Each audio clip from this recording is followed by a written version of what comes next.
Alright guys, this is day 2 of my series to 2000 ELO on chess.com, and I actually just played day two's game. However, my new microphone did not pick up the audio. I accidentally had the microphone unmuted, but I just got a new microphone. It is a Blue Yeti, and I also got a new webcam, which is just my iPhone, and I was able to sync it up. So now the quality of the footage should be a lot clearer, as well as my voice audio should be a lot crisper. I also added an outline to my webcam to just for the aesthetics. So I thought it would like a lot better. But anyway, let's get into game 2. I already played it today, and I would just like to go ahead and show you guys the game review and offer an in-depth analysis of the game itself. So let's go ahead and get right into it. Our opponent plays e4 to start off. Obviously, I'm going to play the Caro-Kann, and right off the bat, opponent has two moves. You can either push, play for the center here, or you could take, and just be an exchange variation Caro-Kann. All book moves so far, just developing the knights, and he puts a pin on my knight, and I counter it with another pin on his knight, hitting the queen. He moves his queen up to get out of the pin. And I just do simple development of the pieces. I've moved e6, prepping f7 bishop. And he also preps his bishop in order to castle. I do my bishop. He castles, and before I castle, I wanted to play a few tempo moves. So I wanted to play pawn h6, which I did, which is the best move. He moves his bishop back, and I actually saw a tactic here, because generally speaking in Caro-Kann positions, the middle pawns for white typically become very weak and they're really easy to target. So I saw a sneaky move here, queen b6, with two attacks.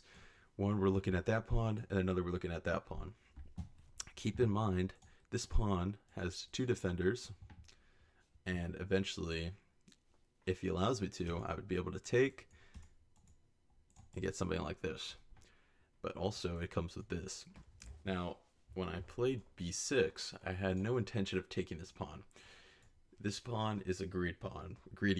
You do not need to take it, because if you take it, and it allows him to activate his rook, he gets an entire open file. My queen would have to move back to a3, which is completely useless. It has absolutely no scope of the position. King's on the other side, right? Doesn't make any sense for me to get greedy. And he would just take the pawn back, double up the rooks. I'm not even castled yet, and it will be game over for me, most likely. So I had absolutely zero intention of taking this pawn. I wanted to take, and be up a pawn in this position. So my opponent falls for my little trick, and we get a big advantage here. Shorty 2.2 plus 2.2 in my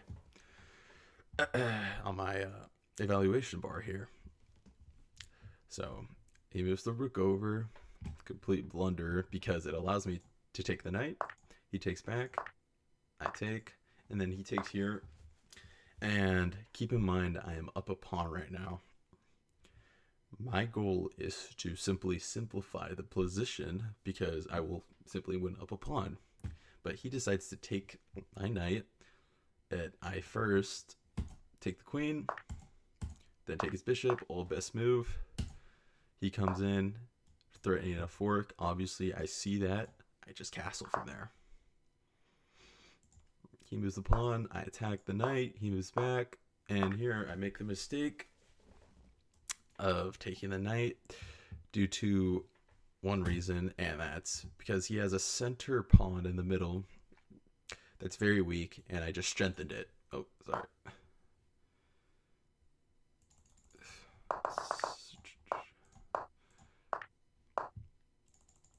Sorry about that. And now I just strengthened his center pawns, which is not something you want. You wanna keep these pawns here, and allowing him to get a pawn center is not the right idea. But all I saw was that I just wanted to simplify the position down because I'm up a pawn. So he takes, and then I push my pawn up, obviously because he is attacking it. He moves his pawn here, and I play an inaccuracy here because I was afraid of something like this happening. I would lose my knight. I would take. I can't even take back. He's going to have counterplay with the rooks on these files. So I thought, screw all that. I'm just going to tempo the bishop. And it was an inaccuracy. My best move is actually just to go here, which is still tempoing the bishop, but it removes him from going to any of those squares. Because previously, right, if I went here, he'd just be able to go back. But now that I go here, he can't go back to that square. So anyway, I play here, which is an inaccuracy, but I'm still winning. He takes, I take, doubling these pawns, creating all these isolated pawns. His pawn chain is absolutely destroyed. I take back. He tries to go for an open file. I'm obviously going to contest that. Take, simplifying the position while up a pawn. Look at these pawns. Look how dreadful these are. Look at that. They're all isolated, and look at mine. I've connected past pawns. Look at that. Nice pawn chain. So I move the king over, removing any threats like that. I don't want him to get in on the 7th rank. That's something that you do not want to happen to you. I defend the 7th rank. He comes down. And here, I make a mistake by defending the pawn. And which I should have done is I should have moved my king over, let him take, and actually sacrifice a pawn in this, which doesn't really make sense at a human level for me.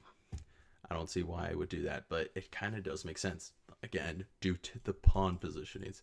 These pawns are absolutely atrocious. My pawns are great, beautiful, connected pawns with a passer.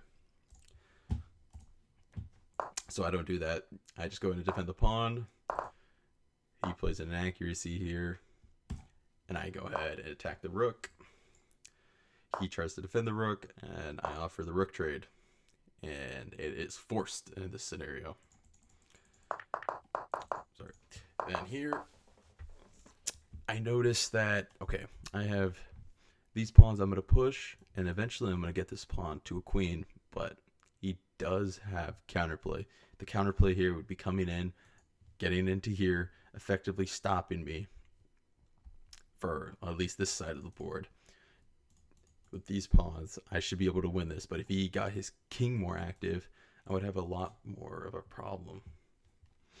So I preemptively block him from coming to this square with pawn f5, which is the best move. And I simply just run over to the side of the board. I'm playing an accuracy here. And what I should have done is move the king over, strike in the center. This is just what chess.com says is my best play. So I move the pawn up, which is an inaccuracy. He moves in. And I make a mistake again, moving my king over because I want to get this king over to this side of the board because this position is completely locked down. He has no infiltration. Even if he pushes there, he'd be stuck up here. He has no way of getting inside. So I made the mistake of doing that, but then it gave me the best move for the next move.